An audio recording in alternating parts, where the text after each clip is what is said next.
What is good with y'all, man? It is grand potential. We're masters of the grind. Continue to grind. I'm showing y'all my grind today. You feel me? Uh, Coming in today, we got a little lower. This is kind of more calves and ankles. Obviously, this is kind of like a part two. I'm only calling this a part two of my upper body push day because I did all of this in one workout.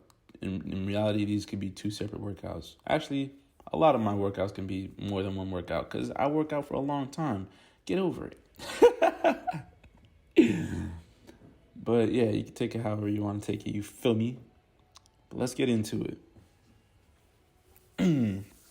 Starting off with these, I want to say that this is a preliminary exercise that leads up to the subsequent exercises, right?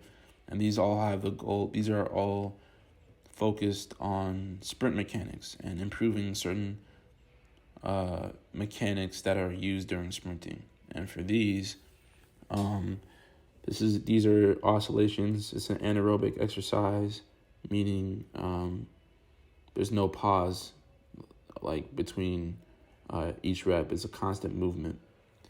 And it's more of a bouncing movement. And it's more to prep the joints, like, even the joints there are joints in your feet. Your feet, ankle, and your knees and the hips. And unfortunately my backpack is in the way. But your back leg is going to be doing more bouncing than the front leg, at least in my variation. And I did this exercise is inspired by a YouTuber that I watched. He kind of modeled my exposition based on him. His channel is called Athlete X. I learned a lot of stuff from him. Y'all should go watch that if you are really into this stuff like that, like the sprinting and stuff like that. But I'd say my channel might be different in some other ways, but that doesn't even matter. I don't need to talk about this channel anymore. But here, if you're doing it right, it's kind of hard to do cues for this. You want to also emphasize your core, to keep that back leg straight in line with your posture. A little bit of a forward lean, and again, like I said, the leg that's doing most of the pulses are the one in the back. The leg in the front is there as kind of stabilization. Think about it like when you're running, right? Before that next leg comes down, the leg that's in the back has to propel forward, and that's through the feet by, kind of pawing and pushing that foot back, where the front leg is stable and coming down for that next impact, for the next cycle. But that's that for that exercise. Here, I made this one up. This is inspired by moi. Man, my mouth be getting dry when I talk for this long. But for these, the main goal with these is ground impact. I'm trying to maintain a stiff ankle throughout the impact and kind of mimic that through sprinting. Because the stiffer your ankle is, the less energy that is wasted. And basically, you could be really strong, but at least for me, like I've always been relatively kind of strong, but it wouldn't fully translate to me running and sprinting and doing athletics all the time because I had poor mechanics in my ankles and my lower legs. And that's what this exercise works on. Transferring strength to the lower legs and the feet. If you do this well,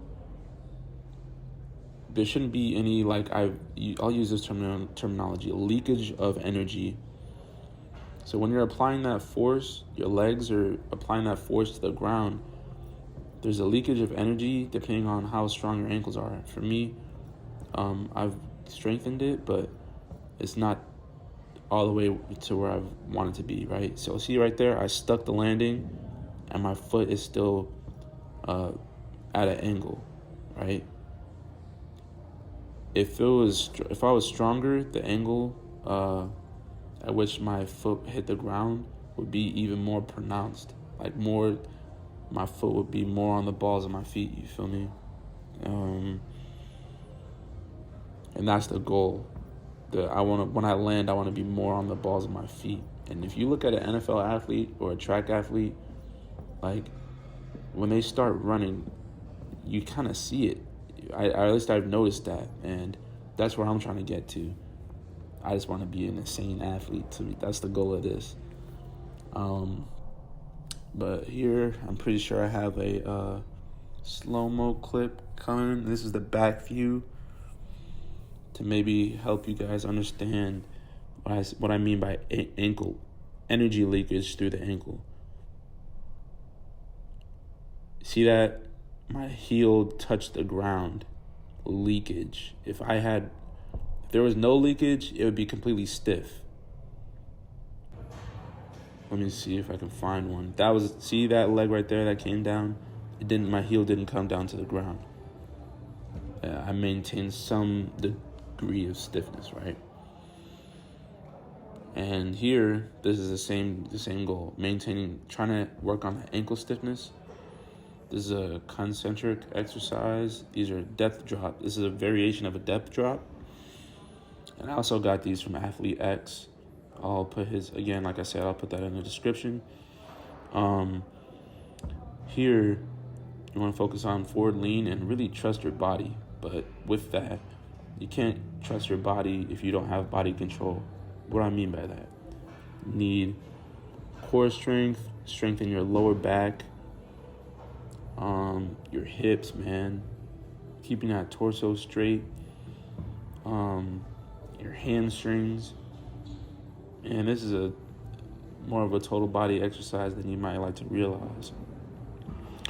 Because if you don't have a strong core, as soon as you hit the ground, your upper body's gonna flop, and then you're off balance, and then you've wasted a lot of energy on the impact going down to the ground. So if you don't have proper body control when you're doing this, that's completely fine, because I was there at one point. I would just do more pogo jumps, more jump ropes to work on that ankle stiffness and ankle fluidity. And when I get better at these, I'm gonna have less energy leakage through my ankles. And hopefully, as this YouTube channel progresses, I'll be able to show you guys that. And I want to let y'all know my workouts are going to be repetitive. I feel like that's what a lot of YouTubers don't show you. All it takes to get stronger really and better is consistency and doing the same thing over and over again. As long as you're doing it well, you'll be straight. Obviously, there will be slight variations in my exercises, but they all go around the same. They will be following some similar type of method, at least for 4 weeks. And I'll break down my workout methodology and philosophy and other videos, or I might just talk to the camera. But I still need to figure myself out more in terms of where I'm at and where I'm trying to go. But here, the better to make this exercise better, you want to emphasize that forward lean, and the leg that's up is the one that is going to be hitting the ground. And the more you lean forward, and the higher and the more you can flex your hip, keep that knee up before, and then in reality, your foot should only be hitting the ground when you feel like your body can lean forward no more. Like that was a pretty good rep, but I could have leaned forward and fell forward for a little longer before I drove my foot into the ground. I do 2 sets for each leg, pretty sure. I think I do about, this is the first one we can see. That's 1. And here I really want to focus on quality over quantity again. That one was decent. That one was pretty decent.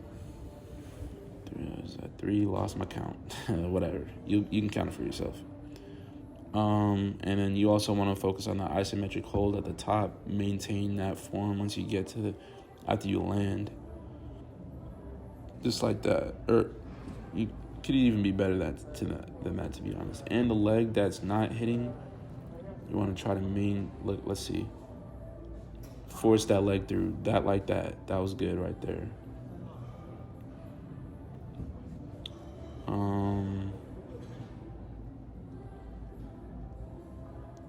That one was not bad either. But you want to try to minimize the amount of bounces you do at the end. If you're really good at it, I might have a few of those in here. You'll be able to just stick it on the landing. Almost. It's really all about body control and core, to be honest. Your lower back is very important with this. And your feet strength. That's why I do these barefoot. If you do them with shoes, it's easier. But here I got some slow-mo reps. And you want to focus on landing on that 5th metatarsal. This is a good rep. Like that. You see that? That was a pretty good rep. You want to, and landing here, it's not, for lack of a better term, you want to land on the balls of your feet. But like I said, the metatarsals, right? 5th, it goes 5th, 4th, 3rd, 2nd, 1st. That's the order in which you want to have your feet. That's the order in which it should feel like your foot is landing. Outer to middle. Remember, outer to middle with ground contact. Let's see here. See that? There it is. Just like that. Or like, you could even do better, to be honest. There's so many little things I could work on, but out here just chasing the best outcome. I'll just show you a few reps because I didn't want to. Oh, that's it. I cut it short because I didn't want to I don't want to make y'all sit through all of that. But we'll see. We'll see how it goes in a future video. But hope y'all enjoyed. That's the end of this workout. Hope y'all have a good one, man. Stay tuned. Or not. You don't need to stay tuned. You can watch if you want to. I'm not trying to force anybody to watch my videos. But at the end of the day, hope you enjoy. I'm going to leave now.